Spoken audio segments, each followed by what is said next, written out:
Welcome to my revision of my American history notes, where I'm talking about notes that I've made on American history and presented before, but I want to add, change, dig deeper into.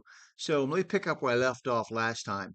On November 16, 1776, as we're told by Barbara Tuchman in her book entitled The First Salute, the new country was first acknowledged by the Dutch with the ritual salute of a ship entering a foreign port at St. Eustatius in the West Indies. President Franklin Roosevelt in 1939 presented a plaque commemorating the event of Fort Orange deliberately by orders of the Dutch governor, replying to the U.S. warship the Andrew Doria. Now, on December 26th, Washington took a gamble and, with 2,400 men from a disintegrating army, crossed the Delaware on Christmas night, 9 miles north of Trenton, and during a snowstorm fell on the Hessian, German mercenaries garrison, captured 1,000 of the 1,400 soldiers and a great amount of arms and munitions. American losses were 2 men frozen to death and 5 more wounded. This was followed by Lord Cornwallis's trying to box in the Americans between the Delaware River and the Atlantic and Washington, leaving his campfires burning, slipping away behind Cornwallis. On January 3rd, 1777, Washington met and defeated British reinforcements at the Battle of Princeton. Washington was turning into a brilliant tactician and personal leader.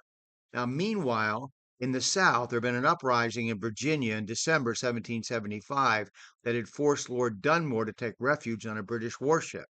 On February 27, 1776, the Battle of Morse Creek Bridge resulted in 1,000 North Carolina patriots defeating a similar force of Tories, or those loyal to the British government.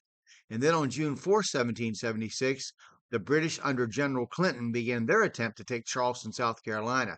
The Battle of Sullivan Island on June 28th, where the accurate American artillery under Colonel William Moultrie did great damage to Admiral Peter Parker's ships, resulted in no further action against Charleston for 2 years. On May 23rd, 1776, Congress authorized privateering, a privateer being a type of pirate with legal approval from a government to conduct raids on an enemy. The new navy was being built but blockaded by the Royal Navy, which commanded the eastern seaboard. Pirates had always been part of American history, and Hugh Rankin tells of some of the most interesting pirates in this book, The Pirates of North Carolina. And although tales of Blackbeard and Stede Bonnet are fascinating, we'll leave their activities up to you as a matter of independent study. The age of the famous pirates was over by the time of the Revolutionary War, although an interesting read is Aaron Smith, 19th Century Journal of his kidnapping by Cuban pirates, called The Atrocities of the Pirates. Now, next, we're going to pick it up in 1777 with the Hudson River Valley and General Burgoyne. So let's stop there, and please click like. Feel free to make comments. I look forward to seeing what they are. Thank you.